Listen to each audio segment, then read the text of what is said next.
Christmas के लिए आज हम बनाएंगे फटाफट बनने वाला फ्रूट केक। बहुत ही इजी रेसिपी है। ना अल्कोहल ना ऑरेंज जूस। स्वाद इतना बेहतर कि बच्चे बड़े सभी खुश हो जाएंगे। 3 से 4 बड़े चम्मच हमने लिए यहाँ पर यूएस क्रैनबेरी और इस पर 1 चम्मच सूखा मैदा हम कोट करके इसको साइड रख देंगे। अब एक बाउल के अंदर हमने डाला है 1/4 कप दही। दही ही हमने ताजा लेना है, फ्रिज का रखा हुआ नहीं लेना है। और अब मैं ले रही हूँ यहाँ पर 3 बड़े चम्मच ऑयल, जो कि 45 ml है।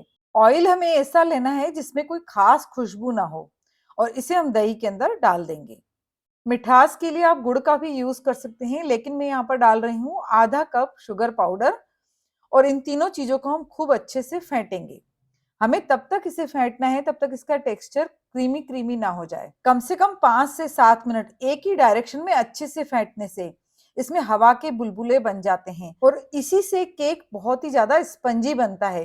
इसलिए इस स्टेप को हमें स्किप बिल्कुल भी नहीं करना है। देखिए क्रीमी क्रीमी सा टेक्सचर हो गया है इसका। अब मैं इसमें डालूंगी 3-4 बूंदे क्रैनबेरी एसेंस की। तो इस मजेदार रेसिपी को आगे बढ़ाने से पहले हमारी आपसे रिक्वेस्ट है कि वीडियो को आप लाइक और शेयर कर लीजिए और अगर चैनल पे न्यू हैं तो चैनल को सब्सक्राइब कर लीजिए। अगर क्रैनबेरी एसेंस आपके पास नहीं हो तो आप वनीला एसेंस का यूज कर सकते हैं। अब डालेंगे हम ड्राई इंग्रेडिएंट्स। मैंने 1 कप लिया है यहाँ पर मैदा और 1 चम्मच डाल रही हूँ बेकिंग पाउडर और 1/4 टीस्पून में डाल रही हूँ बेकिंग सोडा और बिल्कुल 1 चुटकी में डाल रही हूँ यहाँ पर नमक। अब इसको हम छलनी से करके छान लेंगे सीधा बॉल में। इन सभी इंग्रेडिएंट्स को हम अच्छे से मिक्स कर लेंगे। अब हम विस्कर का यूज नहीं करेंगे, सिर्फ स्पैचुला से मिक्स करेंगे इसको, ताकि इसमें लम्प्स ना रहें। जब ये अच्छे से मिक्स हो जाए तब इसमें हम डालेंगे रूम टेम्परेचर वाला दूध। यहाँ पे ध्यान रखना है कि हमें फ्रिज का रखा हुआ दूध यूज नहीं करना है। फ्रिज में रखा हुआ हो तो उसको हल्का सा कुनकुना कर लीजिए।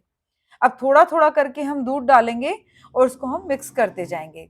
यहाँ पर मैंने अभी आधा कप दूध लिया है, लेकिन यहाँ पर लगेगा करीबन 3/4 कप दूध या से भी 1 आध चम्मच ज्यादा। थोड़ा थोड़ा दूध डालते हुए हम कट एंड फोल्ड मेथड से इसको मिक्स करते जाएंगे। हमें विस्कर से इसको अभी यहाँ पर फेंटना नहीं है। दूध और दही सही टेम्परेचर वाले यूज करने से इस केक में बहुत अच्छा रिजल्ट आता है। अगर दूध और दही हम फ्रिज का रखा हुआ यूज कर लेंगे तो इसमें एक चिपचिपा सा पन आ जाता है और केक अच्छे से फूलता नहीं है। कढ़ाई में केक कैसे बनता है ये रेसिपी हम आपको पहले दे चुके हैं।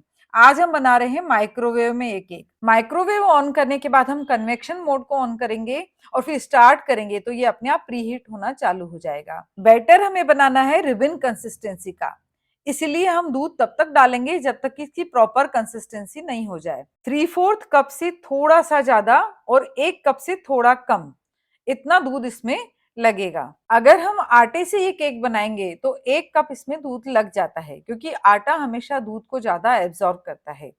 देखिए हमारा प्रॉपर कंसिस्टेंसी वाला बैटर बन गया है। मैं आपको दिखाती हूँ किस तरह से ये बैटर गिरना चाहिए। जब हम स्पैचुला से ये बैटर गिराएंगे तो एक रिबन की तरह दिखना चाहिए। देखिए आप वीडियो में देख पा रहे होंगे। बस हमारा बैटर बिल्कुल तैयार है। केक में एक बढ़िया सा फ्लेवर देने के लिए मैं यहाँ पर डाल रही हूँ 2 बड़े चम्मच पिस्ता। बिना नमक वाले पिस्ते लेकर के हमें इसे दरदरा सा मिक्सर में पीस लेना है।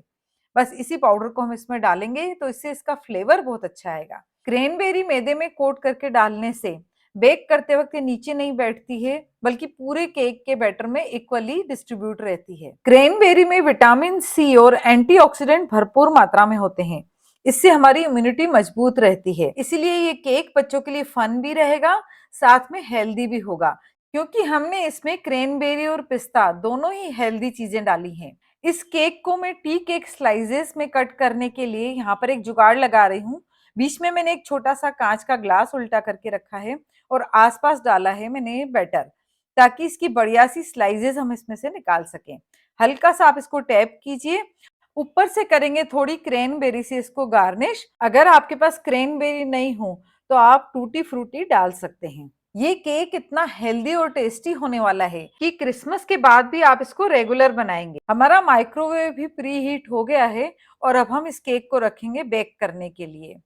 हमें कम से कम 25 मिनट्स का यहाँ पे टाइम सेट करना है। वैसे तो केक बेक होने में करीबन 40 टू 45 मिनट्स लगेंगे, लेकिन पहले हम 25 मिनट का टाइम सेट करेंगे और उसको 25 मिनट के बाद हम एक बार चेक करेंगे। उसके बाद हम इसको 15 मिनट का और टाइम ऐड करके करीबन 40 मिनट इसको बेक करेंगे। देखिए 40 मिनट्स में ये केक बिल्कुल बेक होकर के तैयार हो गया है। माइक्रोवेव बंद करने के बाद आप इसको बड़ी केयरफुली निकालें क्योंकि ये बहुत ही गर्म होता है, और फिर एक टूथपिक के द्वारा हम इसको चेक करेंगे कि ये बेक हुआ है कि नहीं। देखिए टूथपिक बिल्कुल ड्राई निकली है, मतलब कि ये केक बहुत अच्छे से बेक हो गया है। आप चाहें तो इसे ओटीजी में भी बेक कर सकते हैं, या फिर कढ़ाई में भी ये बहुत अच्छी तरह से बेक हो जाता है। करीबन 1 घंटा हम इसको पूरी तरह से ठंडा होने देंगे। उसके बाद हम इसको डीमोल्ड करेंगे। बीच में से इस ग्लास को हम निकाल देंगे, और अब एक नाइफ की मदद से हम इसकी पूरी साइड्स फ्री कर देंगे, ताकि इसको डीमोल्ड करने में हमें कोई भी दिक्कत नहीं आए। बहुत आसानी से ये डिमोल्ड हो जाता है। पहले भी हमने केक की कई सारी रेसिपीज हमारी चैनल पर पोस्ट की हैं। हम डिस्क्रिप्शन में उनकी प्लेलिस्ट का लिंक आपको दे देंगे। एक बार फिर हम आपको याद दिला देते हैं, अगर आपको हमारी रेसिपीज पसंद आ रही हों तो उन्हें लाइक और शेयर जरूर कीजिए, और अगर हमारी चैनल पर आप नए हैं तो चैनल को सब्सक्राइब जरूर कीजिए। अब हम केक की स्लाइसेस कट कर लेंगे। देखना कितना सॉफ्ट और मॉइस्ट केक बना है, ये आपको देख करके ही पता चल रहा होगा।